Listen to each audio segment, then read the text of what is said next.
Most acknowledge that UFO reports are not restricted to one particular country or continent of peoples. It is a global phenomenon, and those most closely affected by it, be they researchers or eyewitnesses, often come together at conferences staged throughout the world to share their views, information, and knowledge. In December 1999, we journeyed to Acapulco in Mexico, a popular holiday resort on the Pacific coast, to participate in the last major conference of the old millennium. Countless holidaymakers flock to Acapulco from countries far and wide throughout the year, drawn by sun-drenched beaches, magnificent bays, and nightly festivities which are a throwback to ancient Mexican culture. But the main attraction of that December week was undoubtedly the Congreso Mundial OVNI, an event which saw several sparkling presentations by some of the best-known figures in international UFO research. During our week-long visit, we caught up with several of the speakers during breaks in proceedings to seek their views on matters which are both topical and of particular relevance to their own field of study. Among them was Dr. Bob Wood and his son Ryan, who, over the past couple of years, have made several outstanding breakthroughs in analyzing countless documents pertaining to an alleged covert UFO study group known as Majestic 12. Later, we hear from Dr. Richard Haynes, widely acknowledged to be the world's leading expert on UFO and pilot encounters. And we discover what persuaded best-selling author Whitley Strieber to turn his attention to a new book on the environment entitled The Coming Global Superstorm. But we begin with Bob and Ryan Wood, who later this year will be among the guest speakers at the 19th Leeds International UFO Conference. The manual is an instruction manual for personnel to recover crashed saucers and ship the parts to various places. It does include special procedures for shipping from overseas. And so in that sense, it embraces the overseas aspect. Right. It's important to remember it is a field manual for troops in the field. And I think that this was, it didn't give a very broad overview of the program or maybe the other foreign intelligence that may have been available, but it was sort of a how-to manual. And when you look at the mundaneness of crate packing, it is almost an identical copy of an existing field manual, Army field manual from Carlisle Barracks in Pennsylvania, where they have a reservoir of all these manuals. And you can find the references in the back of the manual perfectly line up for the era, and some of the documents changed shortly thereafter the manual was printed in April of '54. So it's interesting that it's such a tight fit to that time frame. And even you might say that the fact that it's just about recovering wreckage and so forth, and not about all the other aspects that you mentioned, lends towards its authenticity rather than detracts. There are some other subtleties associated with the language too. For example, the use of the word screwdriver is two separate words, is the way it's shown in the manual, and that is consistent with what was in the dictionary in 1949. And then over the next decade, it changed to one-word use as the application to a vodka drink got more. Yeah, I'm glad you mentioned some of those things. I mean, the first thing I think of is the control page in the manual. At first, the control page was not distributed because Don Berliner didn't perceive it, and then later it was discovered, and the control page has specific changes in the manual, and then initials and authorizations. And some of the initials, the JRT and EWL, we've been doing research and trying to identify those specific soldiers that would have been responsible for that in the Kirkland Air Force Base phone book. Stamped inside the manual is Unit KB88, Building 21, Kirtland Air Force Base. And we found there really is a Building 21. It's now called Building 750.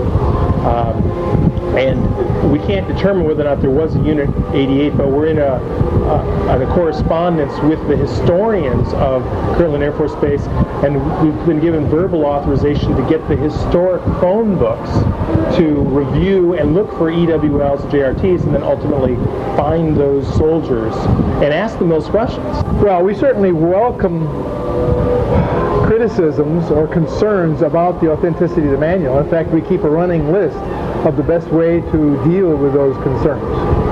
And well, one of the concerns, for example, was a raised Z.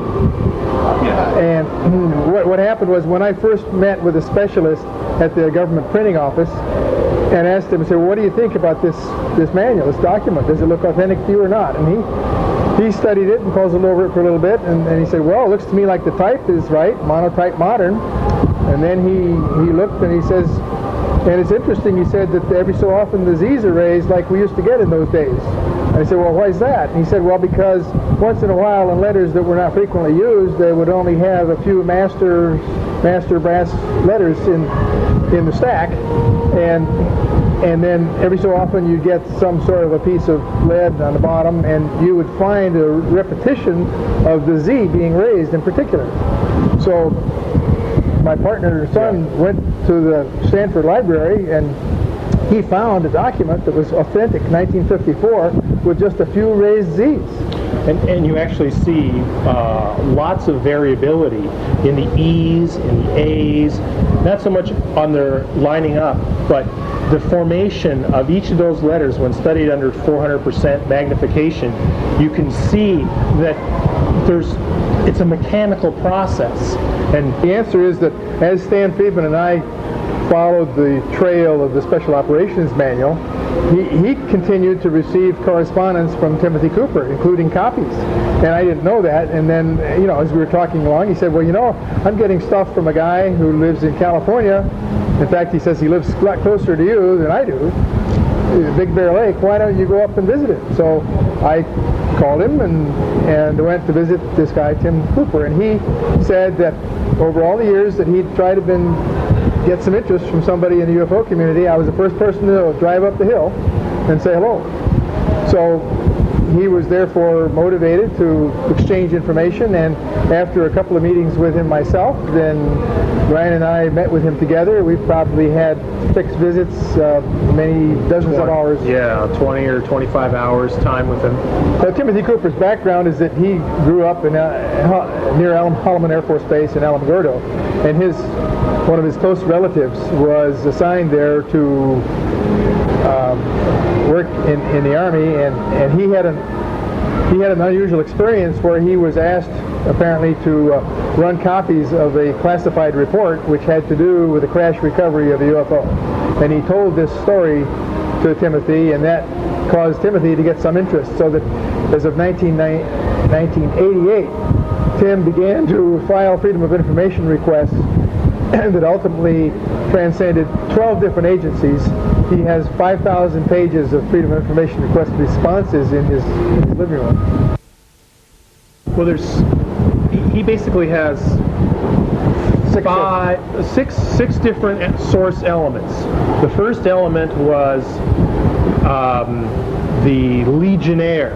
He met at the local Big Bear Legionnaire, who gave him the air accident report, which he later forwarded to Leo Stringfield, who published it in his book Status Report number 4, I believe.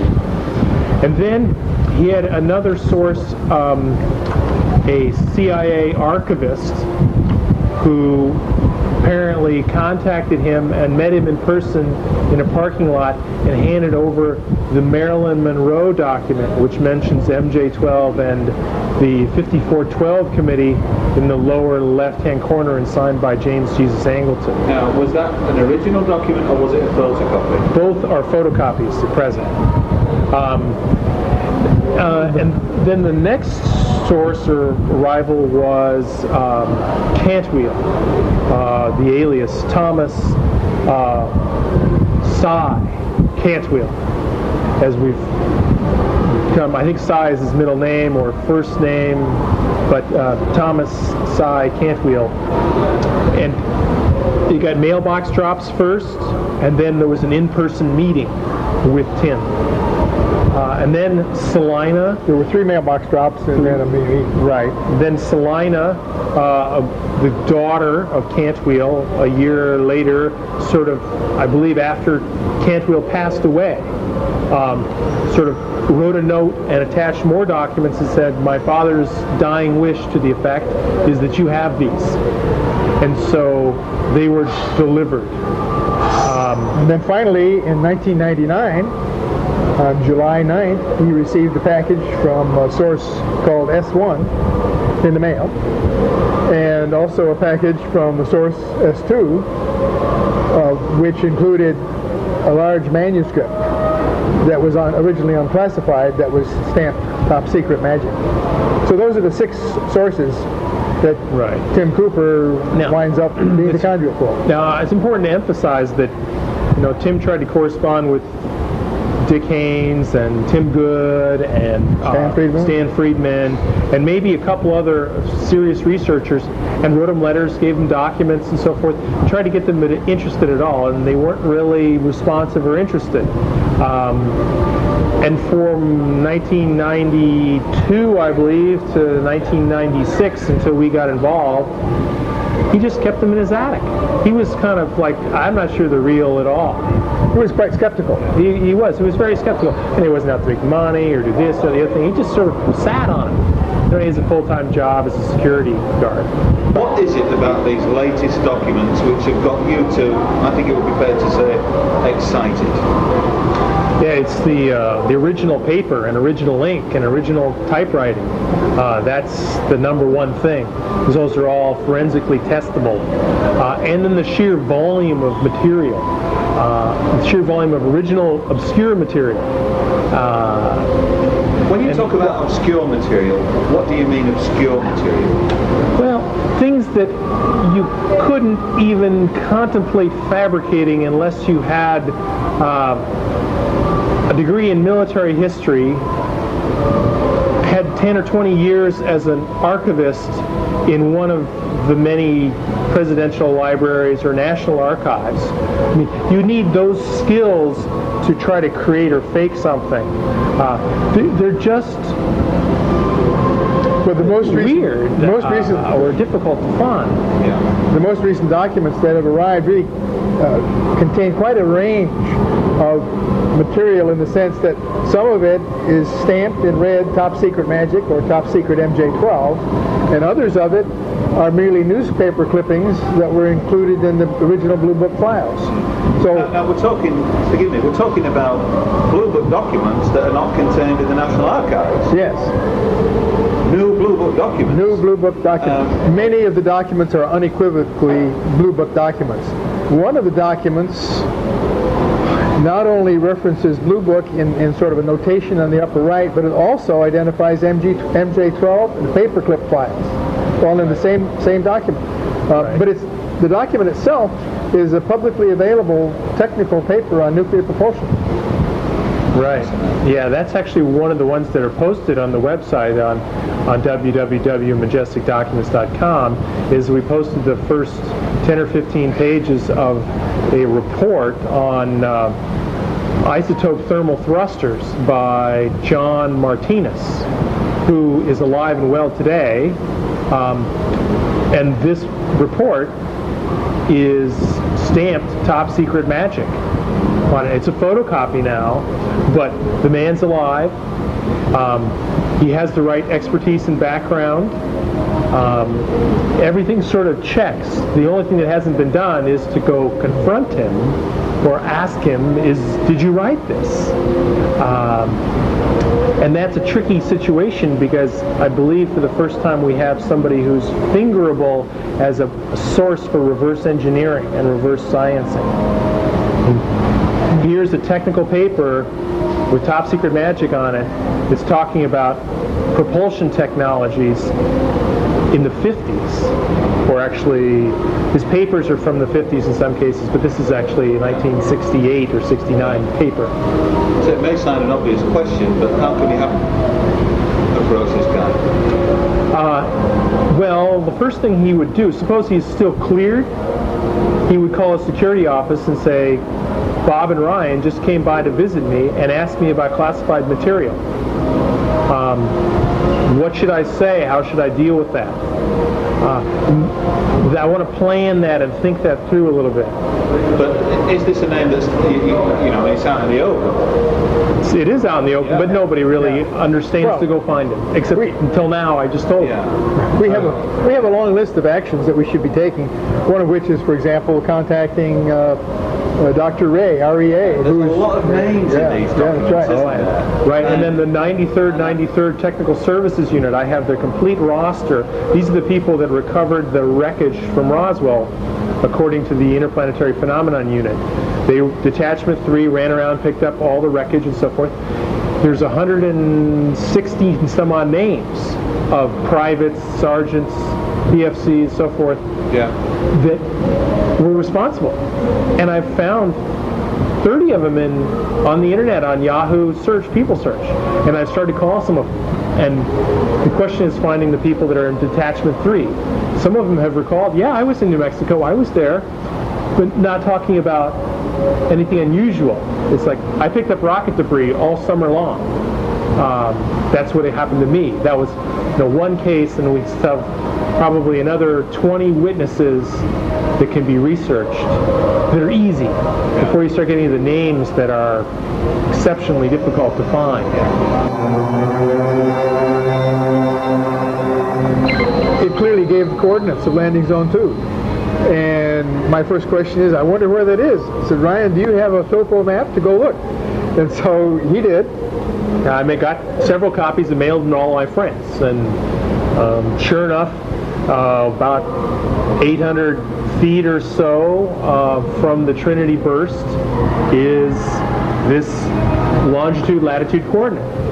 And then the challenge is, well, we need an aerial photograph of this particular site. And what we found was, I went to the Whittier Archives in Southern California and went and found aerial photography of the Trinity burst site.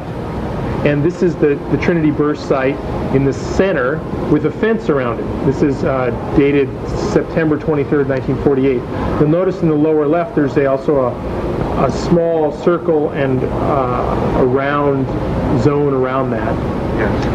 And that is the coordinates of LZ2. And I found this particular picture before the summer drops happened at all. I mean, like March or April of this year.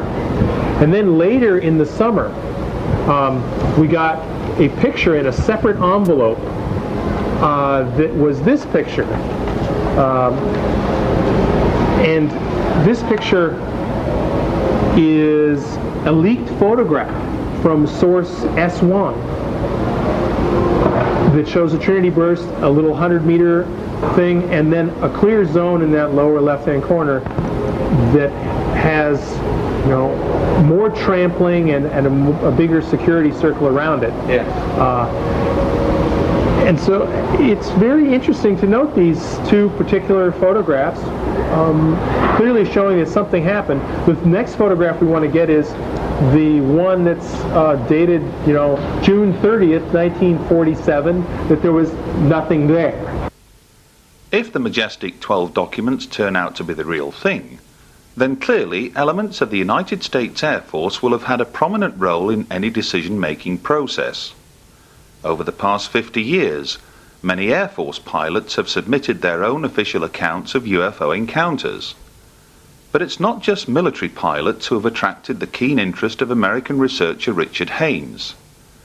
His interviews with civilian pilots and flight attendants have helped Richard amass a personal data bank comprising of over 3,000 UFO pilot reports. It is, by far and away, the largest collection of its kind in the world.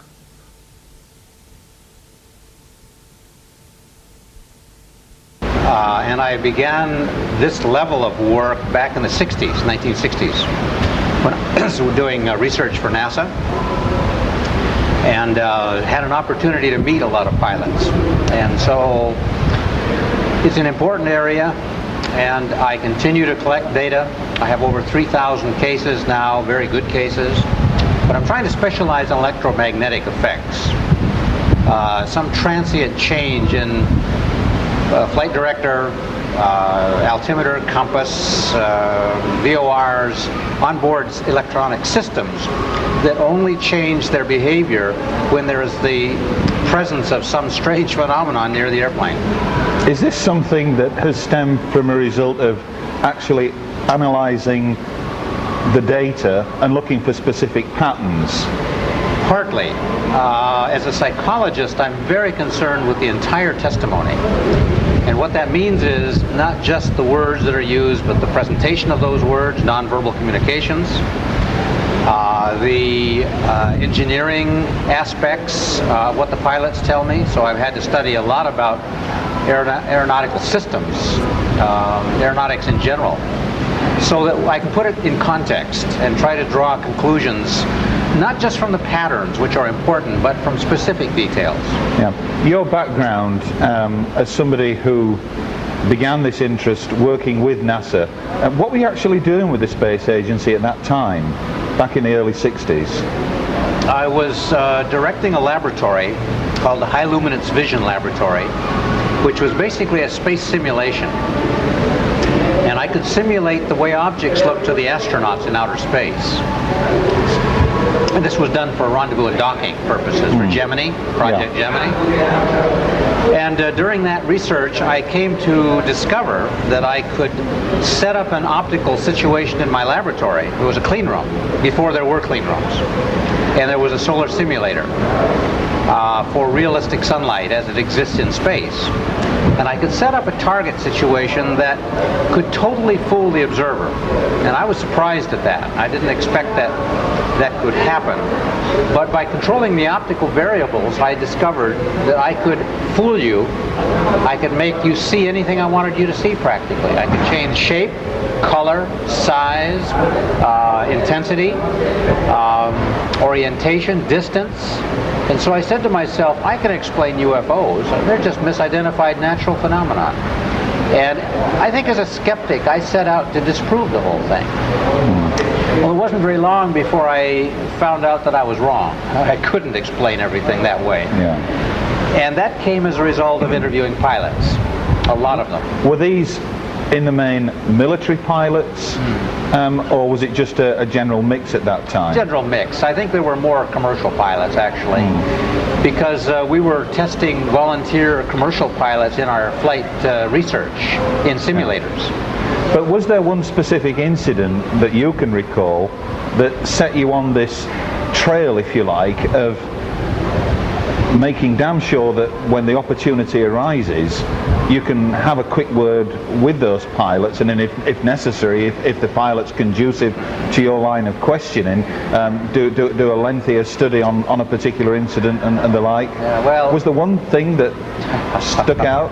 I wish I could say yes, but my conversion was slow and gradual because I'm a skeptical, kind of a stubborn person.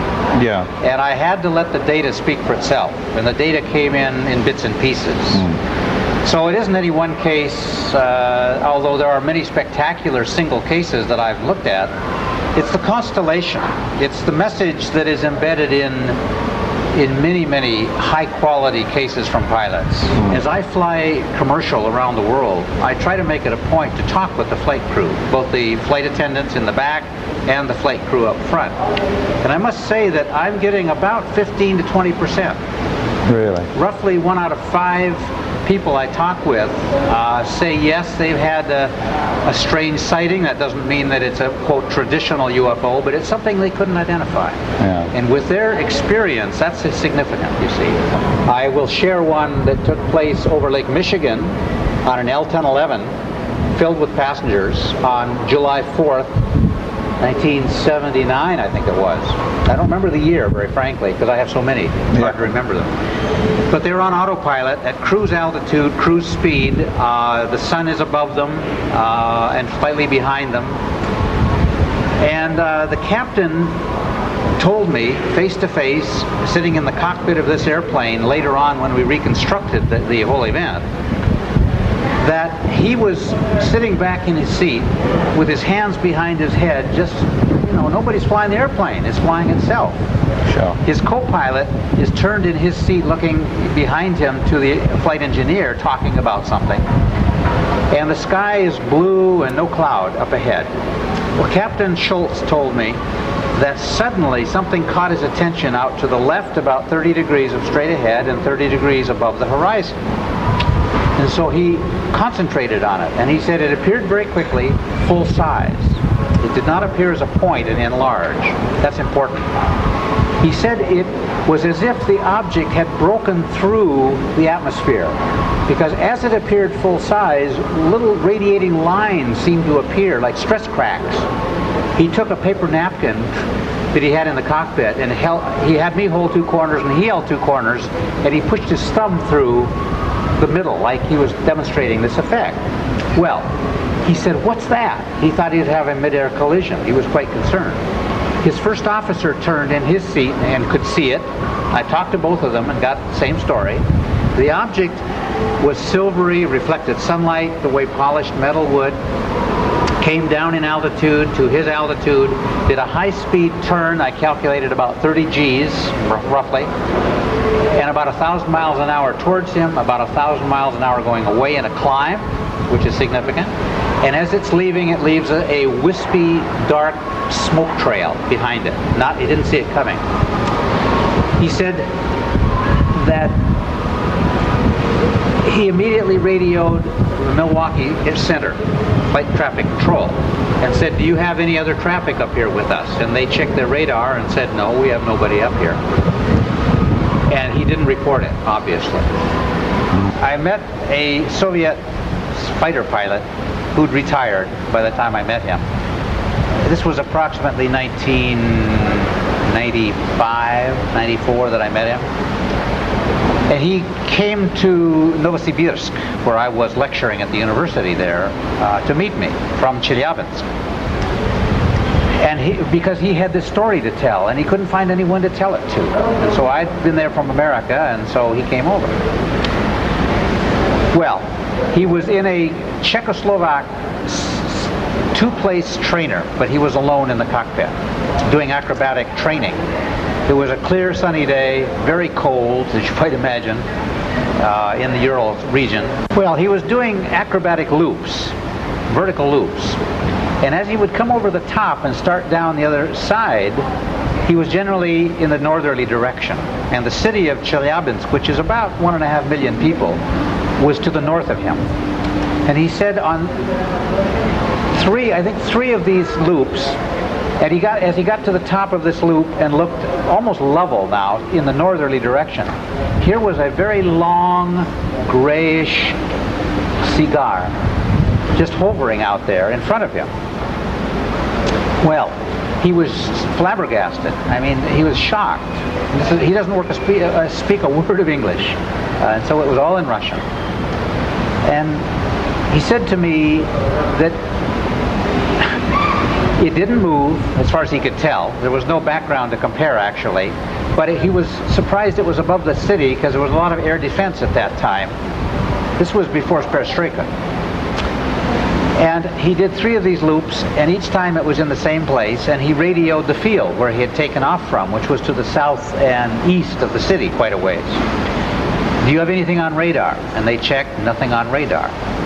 So they said, "Come back and land. Don't stay up there." He had no weapons on board the plane. It was just a training flight. So he did. He immediately went back. As he's getting ready to land, which must have been 10 minutes later, approximately, he happens to touch his face. He's wearing a leather flight helmet, no goggles, so it's unexposed around his eyes, and an oxygen mask. He gave me the oxygen mask as a souvenir. He said, I happened to touch my eye region, my nose, above where it was protected, and I couldn't feel anything. I was anesthetized. And he used the Russian word for cork. He said my skin felt hard and puffy, and I had no sensation there, like cork. So he landed. He's getting a little concerned, right? Got out of the airplane, went right to the dispensary, to the doctor. The doctor examined him and said, you have some sort of burns, skin burns. Come back and see me in a day if they don't repair. Well, he said for about 2.5 to 3 weeks, his skin right in this open region here puffed out, he said, about 1/2 inch. Well, I talked to his wife when I was visiting years later in Chelyabinsk, and she backed up the story. She used her own words, but it backed up the story. She was scared. Some sort of radiation she was concerned about. And eventually, after 2-3 weeks, it goes back to normal, and there's nothing remaining, by the way, today. He was very concerned, as you might imagine. And I said, would you be willing to let me hypnotize you? And this is only the second time I've had a pilot agree. And so in Russian, would you believe, I hypnotized this Russian pilot, the Soviet pilot, and he comes out with more details under hypnosis, which tells me that it's a valid technique, and I can't bias him in any significant way, because I don't know that cockpit that well. Later on, I studied the cockpit and the flight performance of the aircraft, and I can tell you the wavelength transmission of the windows, because I'm concerned of how many seconds he was exposed, assuming it was from that object. What is the radiation dose falling on the skin that would produce that level of effect? Even though we don't know what it is. It was edema. It was a water buildup, but we don't understand the hardness, the cork effect, let's call it. It was a very interesting case from the Soviet Union. One case comes to mind, a pilot and 3 passengers, 2 of whom were pilots themselves, were flying from southern Florida up to North Carolina at night in a twin-engine propeller plane. And Willie Smith did the analysis with Dr. Hynek years ago. The 2 of them interviewed the pilot. Well, they had electromagnetic problems with their VOR, which is part of the in-flight navigation system, such that it was drifting them farther and farther out to sea. They were over the Atlantic Ocean at the time. They were about 10 miles off the coast of Florida, and they could keep the land in sight, but there was not much traffic, and the air was as reasonable and so forth, smooth. Well, that's the first part of the story, that they're drifting more and more. So air traffic control, I think in Atlanta, calls them and says, where are you going? Correct your flight path 10 degrees left, get back to land, so to speak, because you're drifting further and further. And they check their VOR and find that it's correct, that it's reading correctly, even though the radar from the ground tells them they're in the wrong place, more and more. Well, this happens twice. They have 2 corrections in flight over about a 40-minute period. Well, at one point, off to the east of them in the dark night sky, they see a light coming towards them, and it's fairly fast, it's fairly bright. They think it's an airplane. So he flashes his landing lights, which is standard operating procedure, right? Just to signal they see you, because you don't want to have any collision, of course. The object comes towards them on a bearing about 40 degrees, about the 2 o'clock position, roughly, relative to their heading.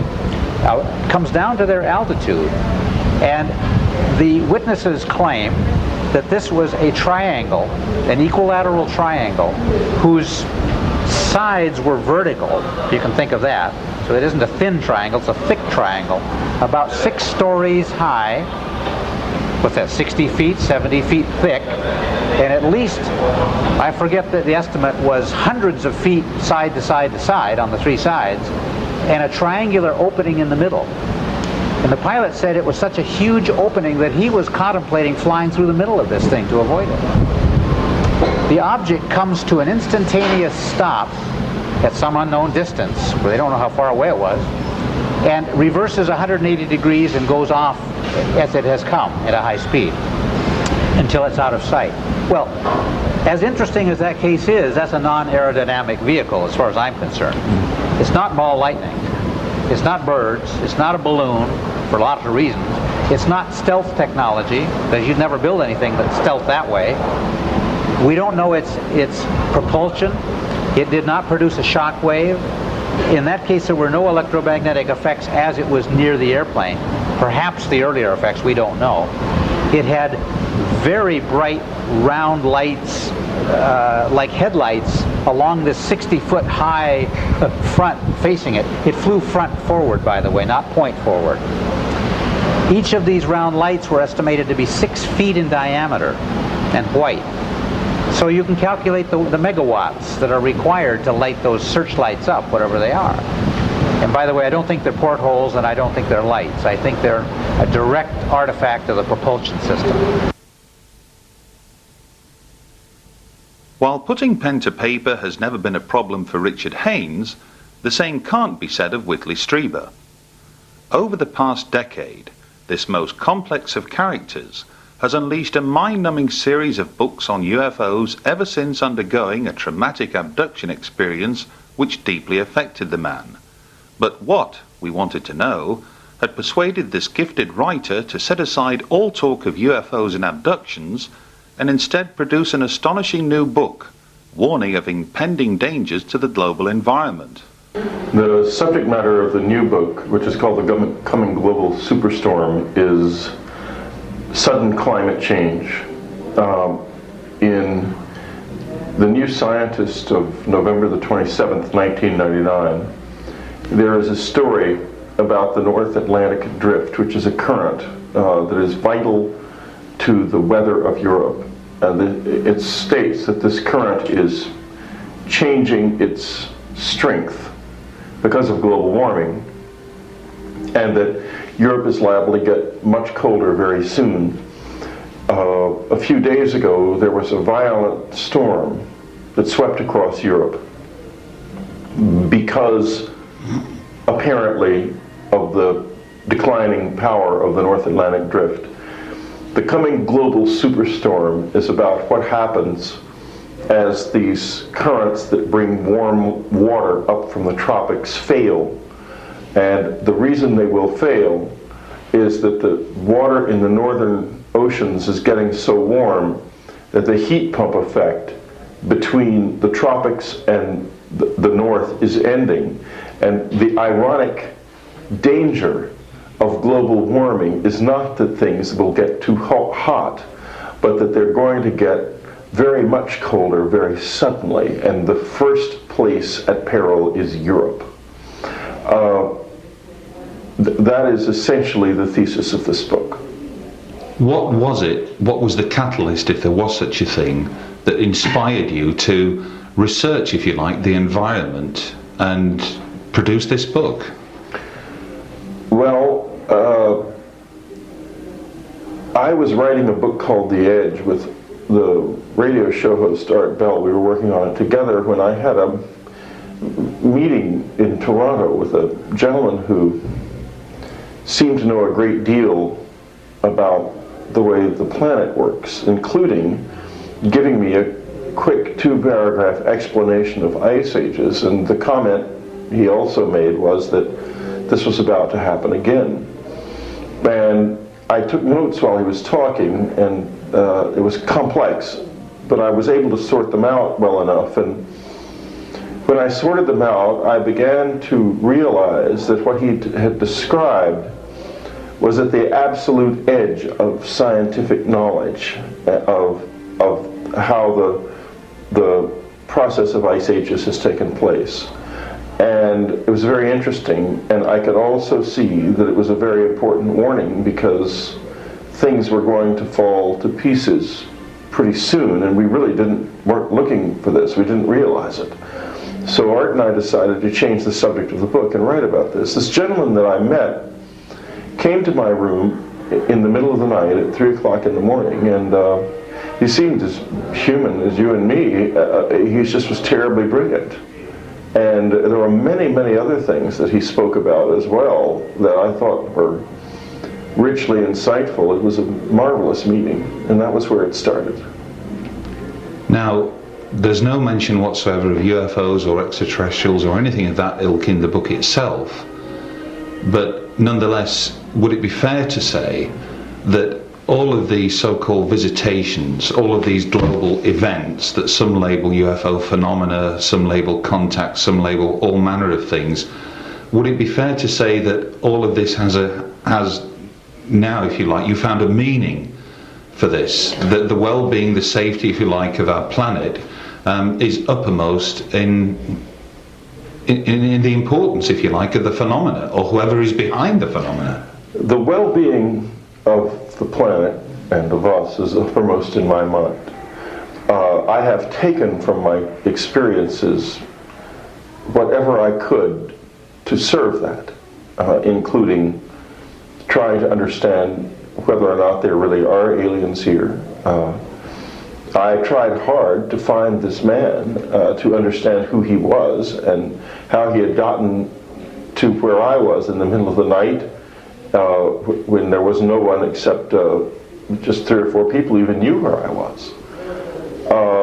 I was unable to do so. I consider him to be in some way connected with the phenomenon, but I don't know how.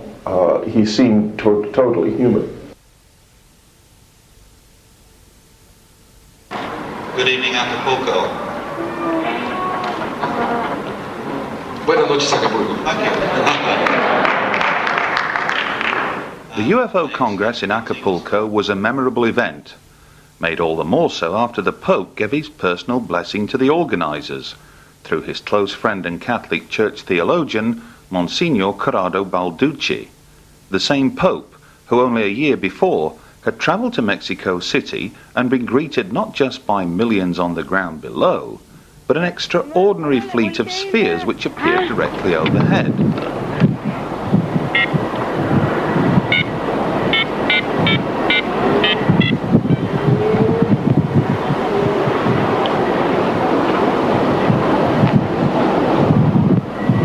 ¿Todavía los tienes? Sí. No se vaya a acabar la pila. No, son 20 minutos de pila. Ah, bueno.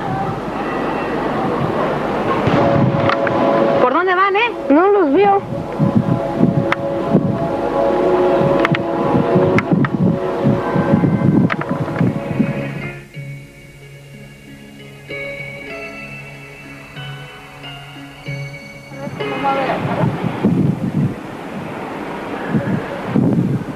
No, son tres esferas.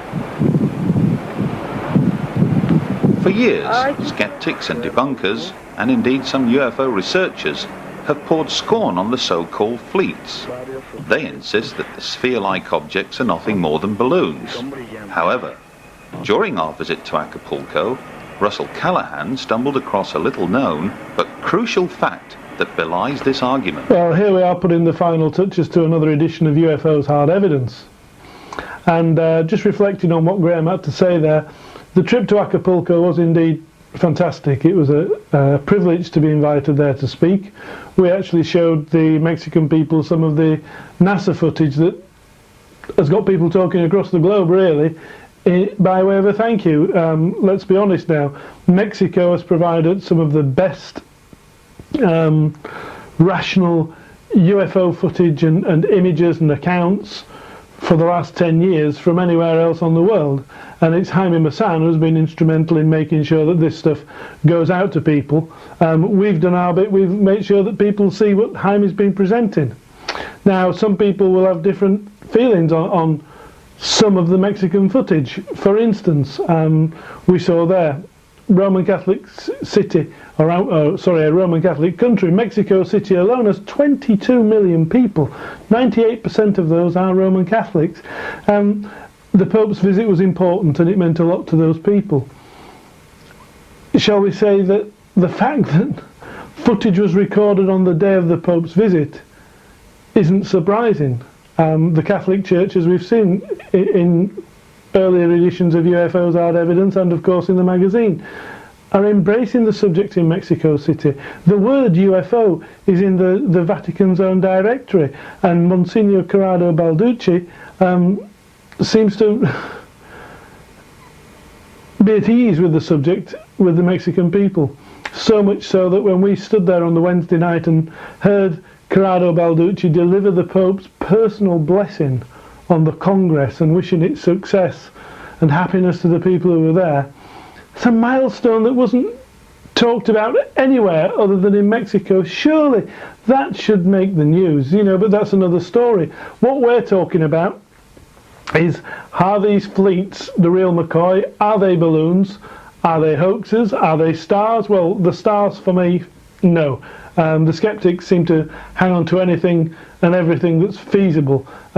Stars can't be stars in the daylight. These things are moving about, for goodness sake. Look closely at the footage. They don't move in the same direction. These things wander around each other. The formations change, especially this one on the day of the Pope's arrival. The formations are constantly changing.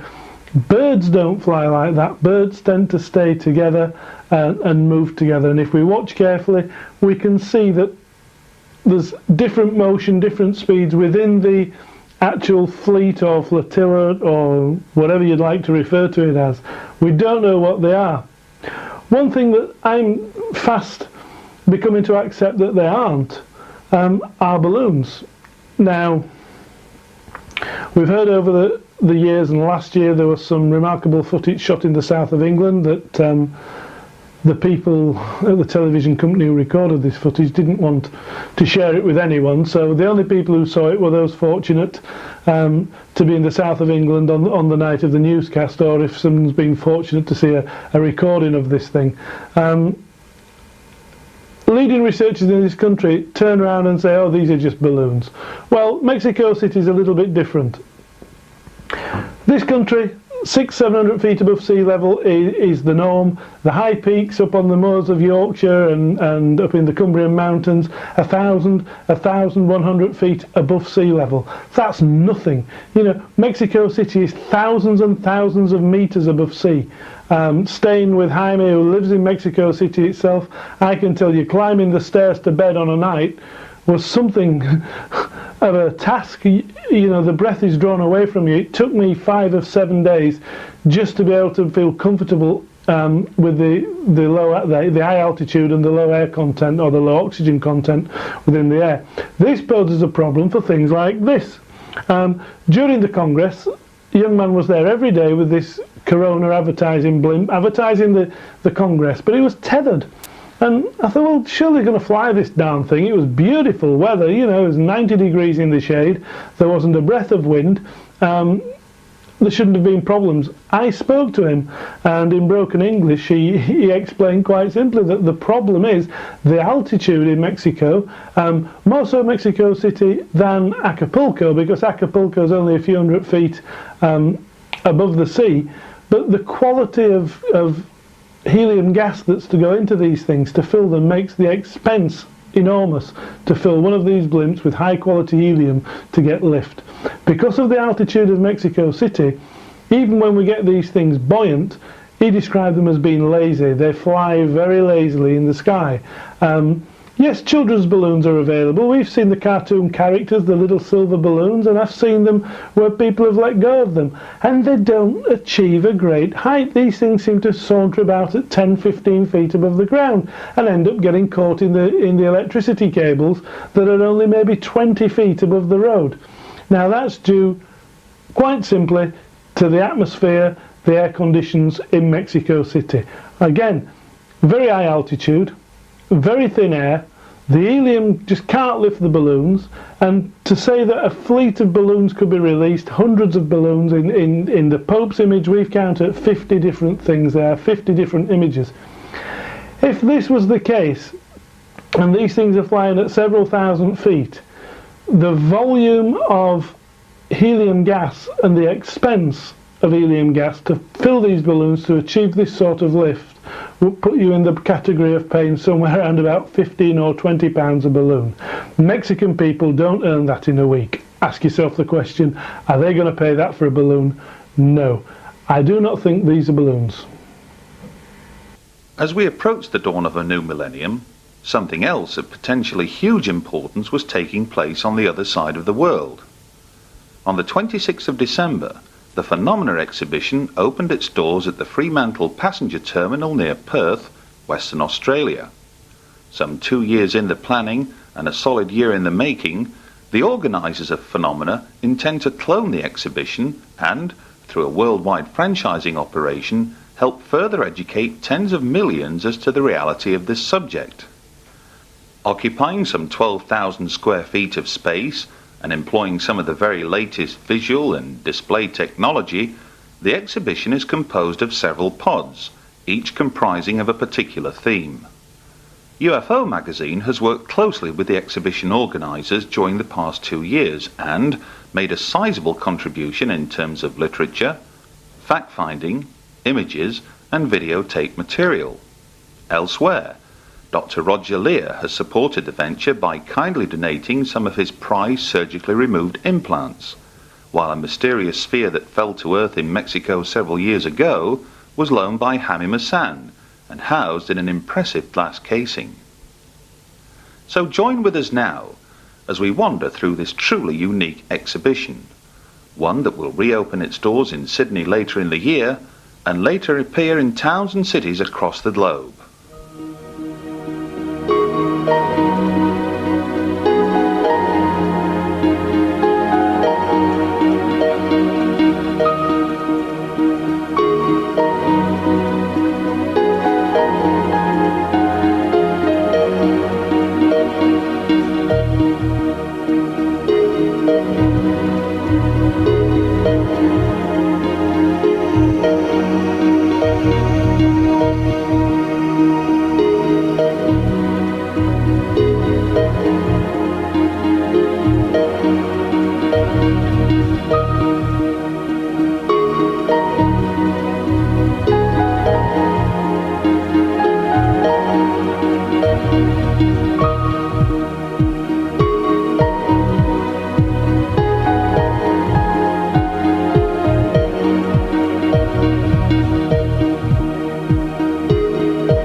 Back in March this year, our travels took us to Laughlin, Nevada, home to the International UFO Congress and Film Convention, the largest UFO conference of its type staged anywhere in the world.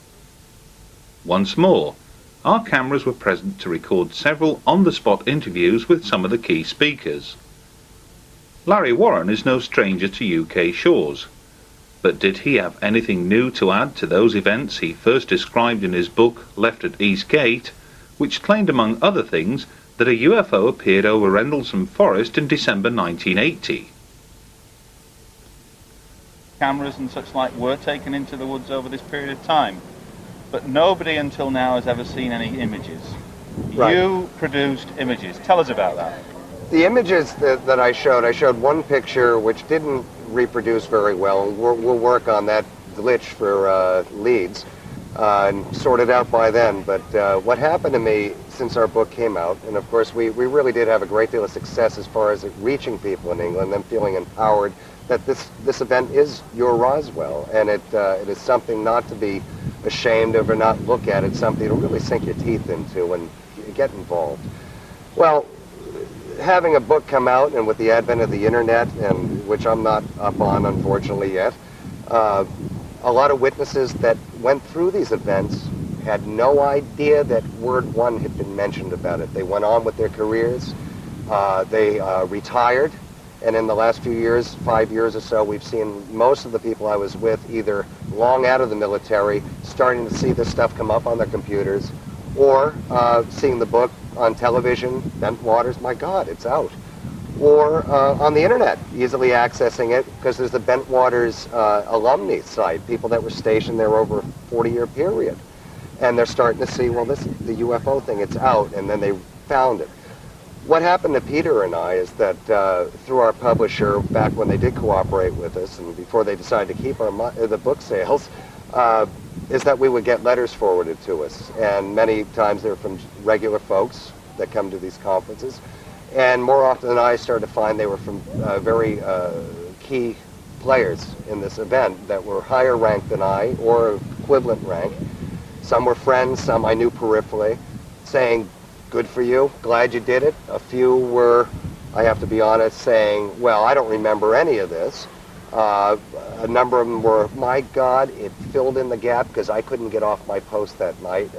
But it also countered, and will counter over this next year, is that I've been accused of it all, we all know this, but over the years, people have said that there was a rumor mill, and so anyone could have picked up on this information. It will be very apparent to people over the next year that there was no rumor mill when people that worked on our flight that didn't get out there had no idea what had happened at all. It was that clamped down, like some senior people said. I got a letter, first of all, that said, I want to thank you for what you did. This is leading to the pictures. They came out, and this gentleman said to me, and I'm holding his name right now because he's not sure what he would like to actually be dealing with this. I said, I don't know if I'm too controversial. I shouldn't be the guy. His counter view on that is that I've done this from the beginning. He's watched it develop. He said, no matter what they do to you, you keep coming back. He has children. He has a lot to lose. He's an executive now. He took these pictures, as he told me. I have all of it in his own handwriting. I even have the negatives, the original negatives, that can be analyzed and will. I've sat on these for 2 years. Even my dear co-author, Pete, has been very nervous about these, has been, I think, frightened of them. I have shown a few people, and over the years, I think it's one more nail in the coffin. Oh, Jesus, this guy might be right, for God's sake, and a lot of people don't want that to be. I don't want to be right. I want to know what happened tonight. He told me I have these pictures, and I'm like, look, I'm not even an expert on this. I have enough to deal with on my plate. And basically, this guy was involved on the first night, snapped pictures with a Canon camera that was in the back of a law enforcement car for accident investigation. And he took the film. They encountered, this is literally when they were thinking they were encountering a crashed plane, started taking pictures of this triangular object as described, as seen in some of the reports that are coming out from the next day now. Same lighting configuration. It has density to the triangle, a black triangle. Doesn't look like what I saw on the 2 nights later at all. It really doesn't. But it does match exactly the verbal descriptions and written descriptions of the gentleman on the first night. And he did something quite unique with the film. Amazing. What he did, knowing he was higher ranked and had been in the game, knew this was extreme significance. These gentlemen did experience missing time, which they're having a great deal of problems with. These people are now seeking out UFO or experiencer-friendly therapists to heal some things that are in their lives, the memories. He took the film. What he did is that with his knowledge of this, he said, this film, it will never be seen again. To another person that was with him, he took the camera, he fired off pictures. The first picture I showed today was taken at a distance of 150 feet approximately in a clearing. I know exactly where this clearing is and have been bringing people there for years. It's not the site on the third night on Cable Green, it's before that. He took fired that first shot. His sense in his heart is that this phenomena knew they were there. The clicking of the camera told, it's just he sensed because it started moving toward him. He took that picture, he got pictures within 5 feet of it. He is not the Jim Peniston who touched the object and had the telepathy. I believe what Peniston says about that. I believe that was said to him by whatever was in. This gentleman continued to fire pictures off him, but because of he thought he had taken at least 15 to 20. I have 7. And I have the actual film. They just go blank. But there's a moment where radio contact was cut off in that forest. CSC couldn't reach these guys for 4 hours, and this is where I believe and other things happen. Rod Regeer has worked on several classified projects involving satellite surveillance technology. In his lecture, Regeer demonstrated how some UFO activity had unquestionably been recorded from space, But how important are satellites to this subject, and what are the future? I started working in the aerospace industry as an astronautical engineer in 1964. And I worked on the Saturn Apollo moon rocket, and my job was to design the interface wiring between the various elements of the rocketry, the different stages. Then I worked on the first space station, the Skylab, which readers and viewers will know impacted Australia several years ago. I don't know the specifications for that. And then moved on to a small company in California that's primarily designing remote sensors, but it has nothing to do with the psychological remote sensors. These are items designed to detect events at a far distance. I always like to indicate, and I didn't in this presentation, but that there's a paranoia that starts to develop amongst people when they're around spy satellites and other things. They've seen maybe too many movies or something, but I guarantee you that these satellites cost millions and billions of dollars, and their operation runs into the millions of dollars per day. Our 15 minutes of satellite data is a computer printout, a little over 6 inches thick, of which we have technicians wade through it to get some of the items that don't pass muster, so to speak, in the first breath. And so what we have is a tremendous amount of data, and for the resources to be spent on determining who's visiting whom at what meeting, it would be in the intelligence agency's best interest to pick up the telephone and have the local sheriff or police drop by and pay them a visit, rather than devote a very expensive reconnaissance satellite to take pictures of the license plates of the automobiles in the front yard. So when viewing conditions are right, we can read the newspaper that's on the front yard of somebody's house from deep space. We can do that, and we've been able to do that for years. More important, though, is we can also use these for beneficial measures that beyond the surreptitious observation of our neighbors, and that is to look out to exploit mineral deposits, find oil fields, look at pollution tracking.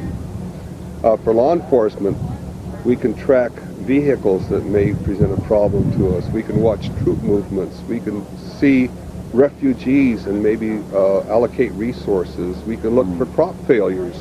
You liken this to possibly the major event in terms of credibility of eyewitness reports, in terms of the data and the like.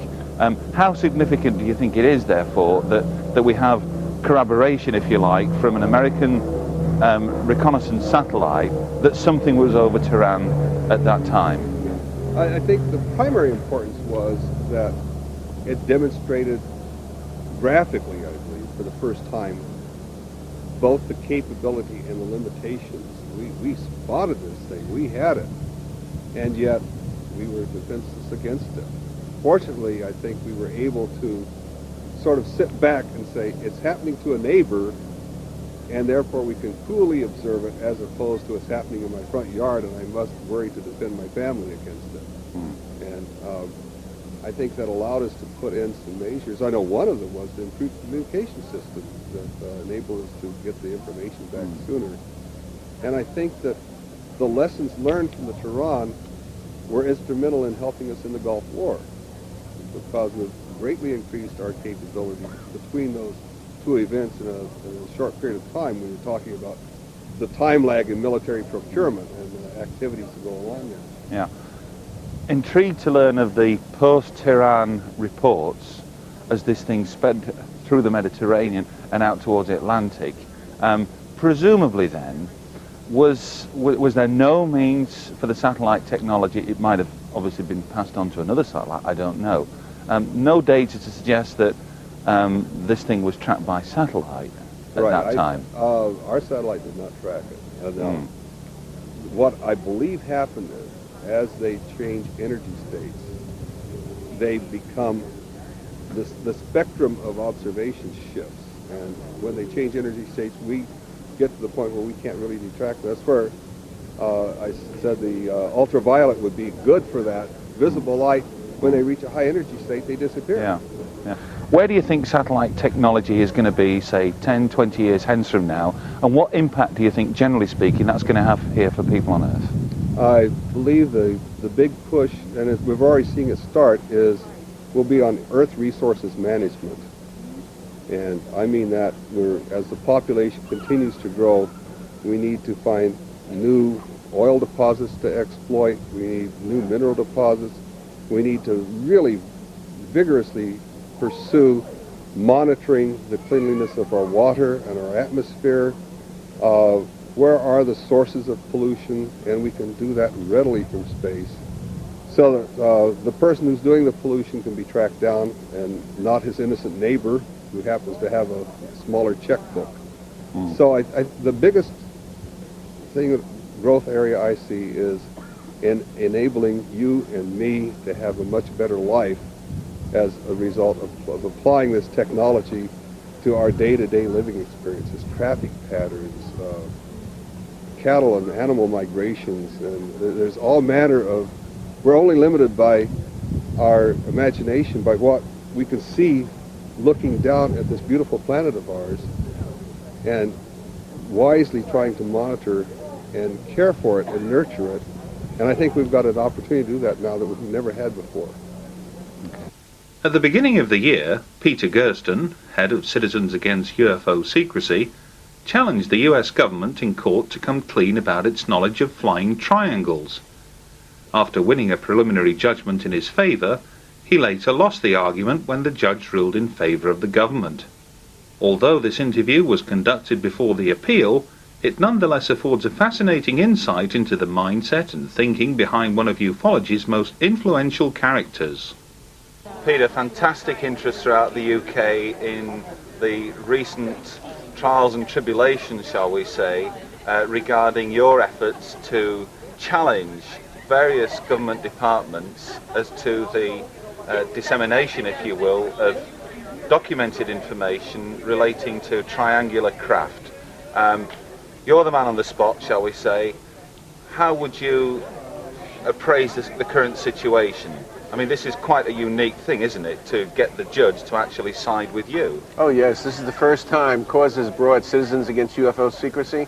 In the last 20 years has brought maybe 6 lawsuits. This is the first time the judge has been receptive to my arguments. Receptive to the point of directing a governmental agency to provide a UFO group with additional information.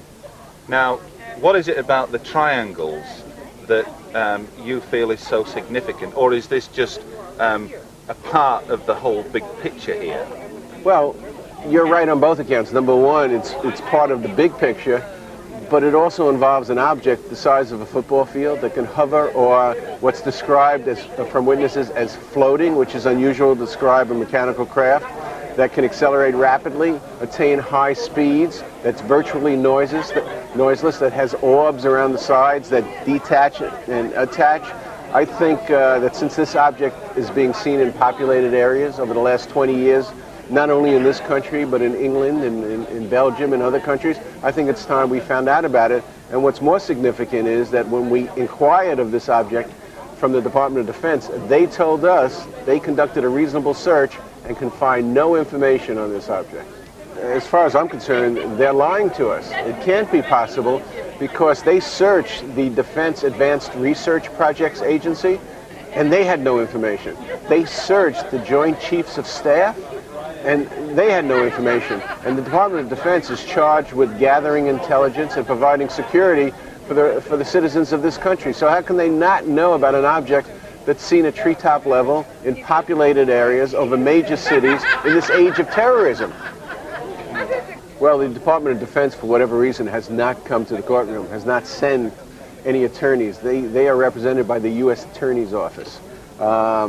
And they just toe the party line. They treat this as any other Freedom of Information request. The agency does the search.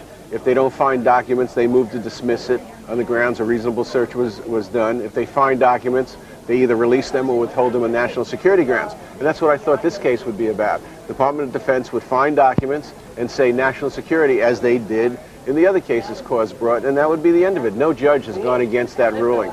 But they didn't. They stated they found no documents. They did a reasonable search. So the U.S. Attorney is just putting forward that position that they didn't have to do an exhaustive search All they had to do is a reasonable search. They did a reasonable search. There are no documents. What we submitted, what Citizens Against UFO Secrecy submitted, were 33 affidavits from people that actually saw the object, were willing to come forward, put it down on paper, and then swear to the contents. So we submitted this to the judge, said, Judge, look, this object exists, Judge. It exists not only over the last 20 years, but it was seen last month. You know, so how could they not have information? How could they have done a reasonable search and not found anything? And the judge was convinced that at least at this level they have to provide us with more information telling us about their search. The obvious question then arises, where are we going with this now? Where does Peter Kosten and Citizens Against UFO Secrecy hope to take this now? What's the next step? We hope to go where no group has gone before. We hope to go into the darkest recesses of these governmental agencies to search for the truth and to end the secrecy. Although Bob and Ryan Wood kindly spoke of their majestic 12 research in Acapulco, here at Laughlin, Ryan took the opportunity to share with us just a part of his massive image portfolio. It says, example, this happens to be on phone records for 30 June 47, back to Roswell. There's other documents. Here's one on 14 July 47, all talking about phone records. Basically, there's a big complaint that people are using the phone too much, and that only certain top-level brass can use the phone back to Washington because the lines are always jammed. You know, talk about good circumstantial evidence, and it's right here in historical typewriter, on negative, off microfilm. Just for somebody to fake this is an incredible amount of work for an unclear, nebulous purpose. This is the envelope where the other 77 pictures came, addressed to Tim Cooper and postmarked McLean, Virginia. And what was in this envelope was a series of color pictures, which I've broken into several different categories: craft, back channels, group photos, documents, MJ-12 portraits, and then autopsy. One of the craft pictures was a picture of the X-plane. And the X-plane is noteworthy in our documents because it's an experimental aircraft that crashed in New Mexico along the same time as one of the UFOs. And it's the earliest experimental aircraft which the U-2 spy plane was based upon. It was made by Convair.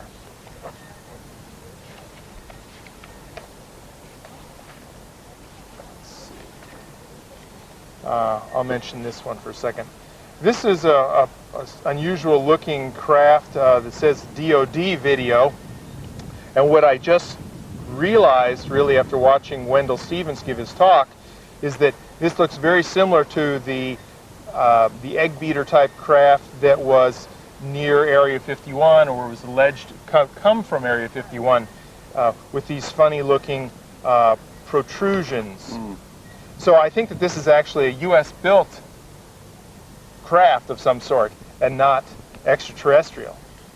And that brings up a whole new thought in my mind of, am I getting junk along with... This is a picture of sort of an unknown object.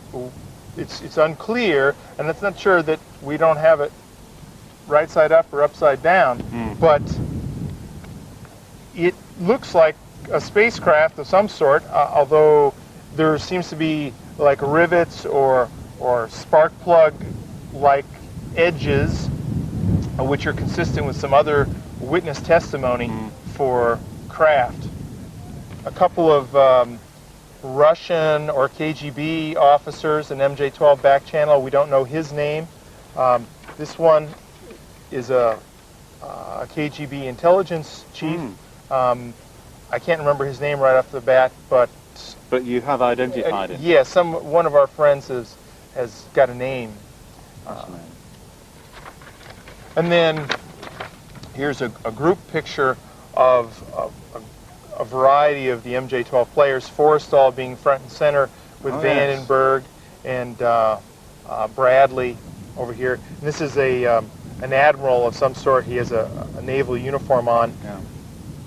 but I don't know his name. And this one around the table. Okay. Which is... Yeah. And this is a picture of the Scientific Advisory Board in 1947 with Theodor von Karman at the head of the table and the label of MJ12. It's not clear if everyone was cleared or briefed for MJ12, but I think that many people were involved in the reverse engineering. It may have been parceled out and they've only given one aspect of the problem to work on, but these people were most likely involved in a serious way. Earlier we mentioned how Dr. Roger Lear had kindly donated some of his surgically removed implants to the Phenomena exhibition. But what is it about these implants, but that the makeup of the implants themselves points to an extraterrestrial presence? Well, I was the one performing the first surgery because it was a foot case, and the general surgeon then acted as my assistant. In doing so, I was the one that did the active probing through the tissues to look for the object, and he, for example, as an assistant does, uses the retractors to hold the wound open and assist me with light and advice.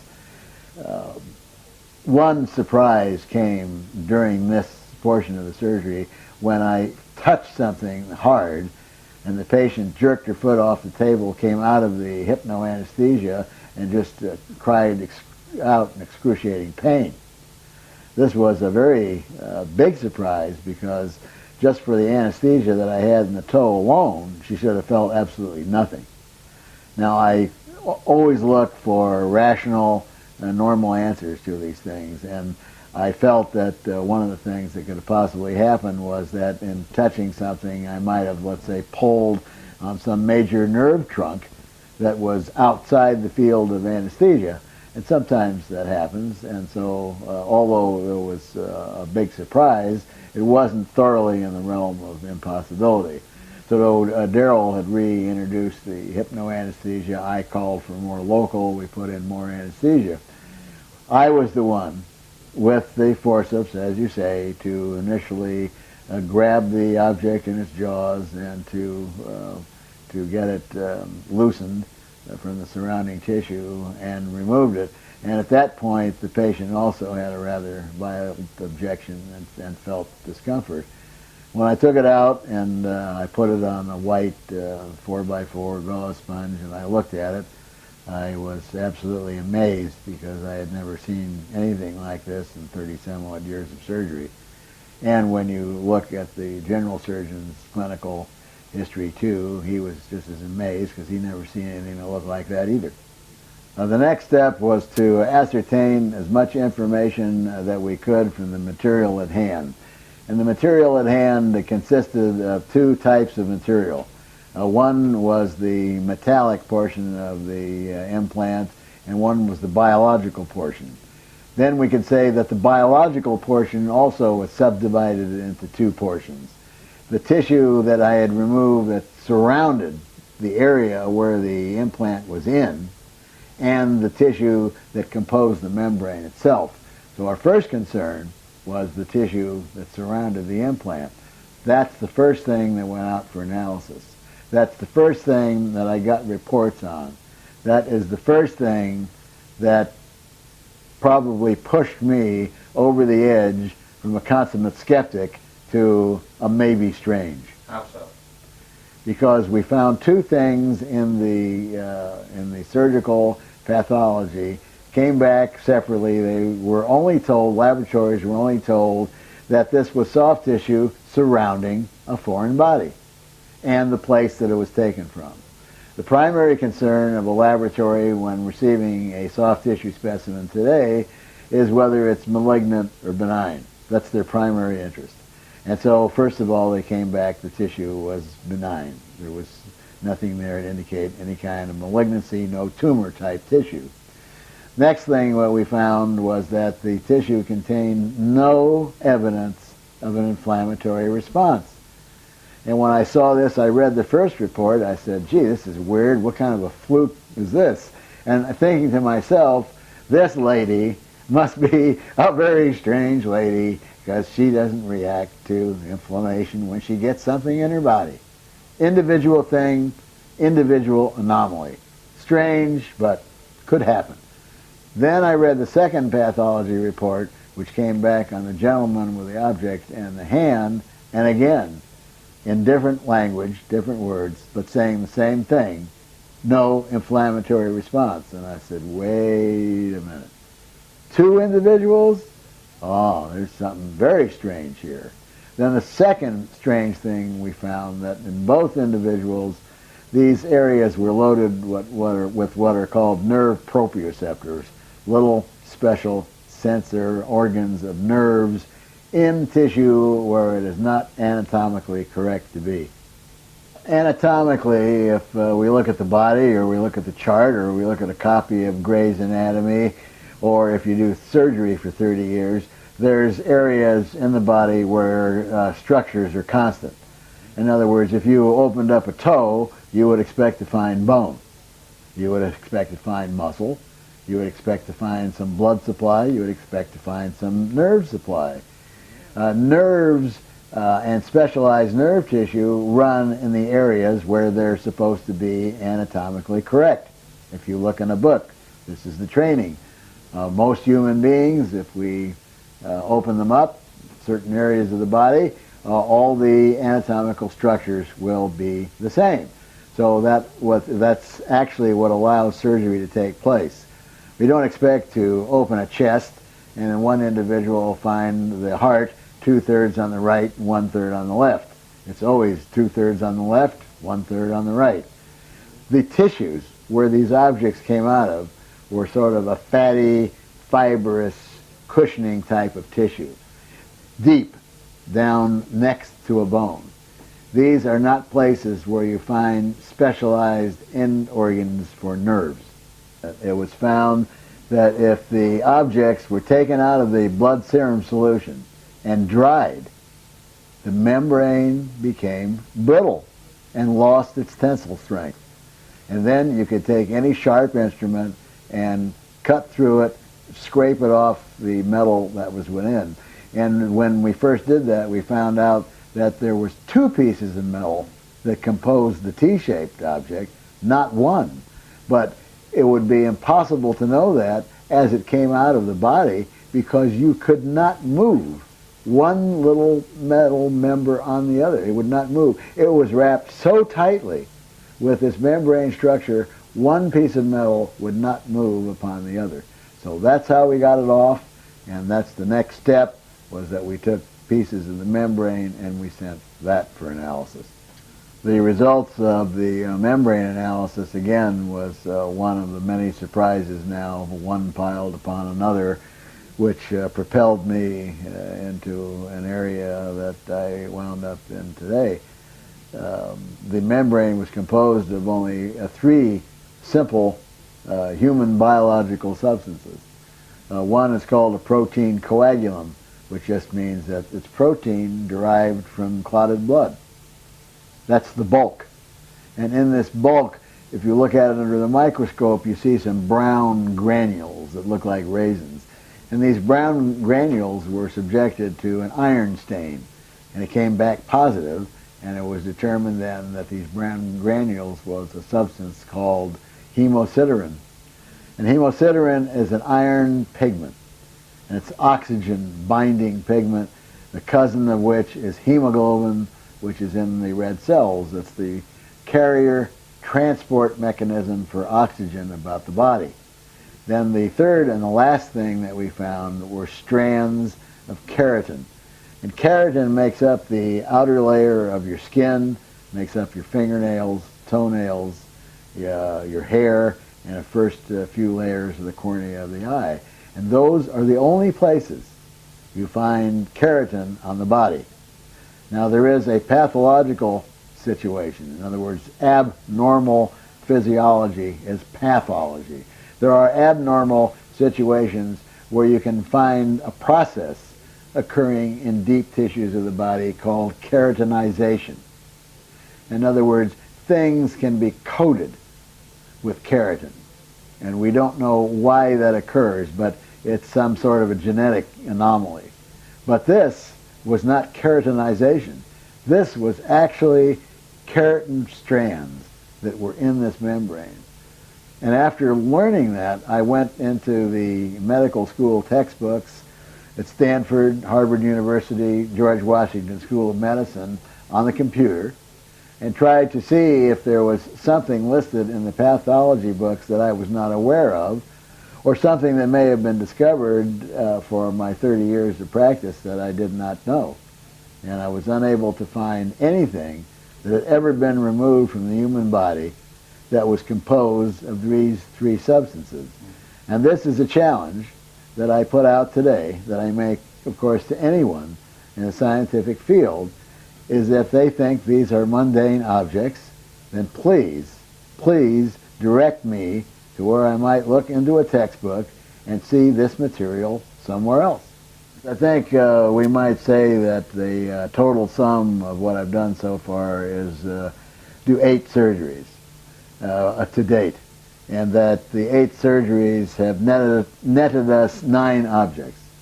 And of the 9 objects, 1 turned out to be an ordinary piece of strange glass that contained sulfur. So that leaves us with 8 objects from 8 surgeries, all which turn out to be very strange. 3 of these 8 objects are little grayish-white balls that are attached to an abnormality of the skin. And these were mistaken by a dermatologist in one case to be a lesion called a calcifying epithelioma, saying that the little grayish-white ball was a ball of calcium. This was one of the first specimens that went into the National Institute for Discovery Science, and it turned out to have 21 different elements, and none was calcium. The information on the other balls, we are just starting now to get that information in because of the lack of funding and the cost of these tests. Now the other 5 objects are all metal objects and all covered with this very strange membrane. 3 of the 5 objects are little cantaloupe seed shaped affairs, and once the membrane is removed, there's a little metallic rod inside. The other one that was removed from the toe of the lady was a T-shaped object which contained 2 little metallic rods, one butted against the other. And the last one was a metallic triangle that was removed from a gentleman's jaw, also covered with this very strange membrane.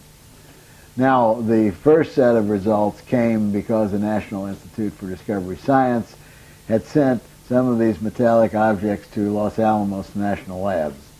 Los Alamos did a comprehensive examination with an electron microscope and told us what elements were in the metal rods. And at the end of their report, they merely suggested more research, more tests should be done. At that point, we knew we didn't have an ordinary piece of wood or a twig. We knew that a prestigious laboratory such as Los Alamos would not say go do further testing if they had an ordinary mundane object. So the objects then went back to NIDS, and from NIDS they went out to New Mexico Tech, which is another world-class laboratory, and an entire battery of metallurgical examinations were performed. The results, their conclusion was that these were objects that were most likely samples of meteorites. And they were not told the origin. The laboratories were never told whether these fell off an ostrich's feather or whether it was found on the bottom of the ocean. So we know, without a doubt, since there is no skin abnormalities with metallic objects, no scar, no visible port of entry, we certainly know that the lady did not step on a meteorite and the gentleman didn't whack one with the back of his hand. Finally, to top off the metallurgical testing, tests were run at the University of California, and the researcher there determined that some of the metals, some of the elements in these objects contain non-terrestrial isotopic ratios, which means they don't come from this earth. By this time, I don't think that I could have had any further surprises that would push me farther over the edge than I already was. This was the icing on the cake. This then meant that we were proposing the most profound question that could absolutely be proposed to mankind, and that is, people who allege alien abduction wind up with objects in their body that contain extraterrestrial isotopic ratios. And therefore, the only conclusion that I could draw was that these people are telling the truth, and this is proof that mankind has been manipulated by extraterrestrials, interdimensionals, some other being other than human beings. To end this edition of UFO's Hard Evidence, here's a look at some recent and not so recent video footage gleaned from UFO enthusiasts around the world. Until the next time, thanks for watching, and we look forward to the pleasure of your company again in the not too distant future.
Occurred on Saturday the 29th of April. What was unusual about this sighting was there were actually 4 separate sightings of craft within the space of roughly an hour and a half. This first piece of video you can see here shows a UFO with an aircraft in its very immediate vicinity. The aircraft seems to be above the cloud because it gets obscured behind the cloud. The UFO is actually, I believe, beneath it because it hovers underneath. So there could be some distance between the two craft, but still in aviation terms, it's quite a near-miss event. So I think it's quite significant for those reasons. You can also see that there's quite a bit of aircraft traffic in the vicinity. It's a very busy part of London. You've got City Airport to the east, and you've got traffic coming into Heathrow in the west. It's very busy. This second sighting occurred approximately 30 minutes after the first, at around 3:22 p.m. Again, this object was quite indeterminate in shape, possibly spherical, very reflective, and was visible for approximately about a minute. Again, it appeared beside a cloud, hovered, and disappeared. Okay, we've seen 2 objects this afternoon. One was just a couple of minutes ago, very high altitude, that direction. It wasn't very near, but definitely a solid structured craft. That's 2 sightings in about 35 minutes, so it's very, very exciting. I'm hoping that one of these craft... This third object was probably the most unusual out of the 4. It consisted of a dumbbell type of craft, 2 spheres very closely linked together. As you'll be able to see from the video, seems to be a kind of rotation going on with these 2 objects, and you'll also notice the top of the spheres seems to blink in and out of visibility, very unusual.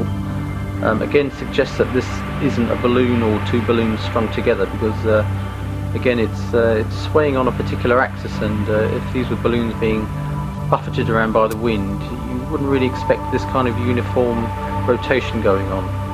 I believe that personally this is some kind of dumbbell craft that is actually coming in and out of our dimensional plane, if you like. God knows what the physics involved is, but you know, one minute you can see this object and the next minute it's kind of hazy. This final object appeared at approximately 4:20, roughly 35 minutes after the dumbbell craft. Again, it just appeared from out of the blue. What's interesting about this object is that it seems to hug the contour of the clouds. Now, it seems to me that it's definitely under intelligent control. If it were a balloon, you'd expect it to just be blown around randomly in the sky, but it's actually following the contour of this cloud as if to keep itself concealed from inquisitive eyes. This whole event drew to a close roughly about 4:25. So we're talking about an hour and a half in which 4 craft appeared at separate times. Again, this is sets a precedent for me. I think it's very significant that these craft are appearing in greater numbers and more often. I think there's definite hint that this is an attempt at communication by the occupants or the pilots of these objects.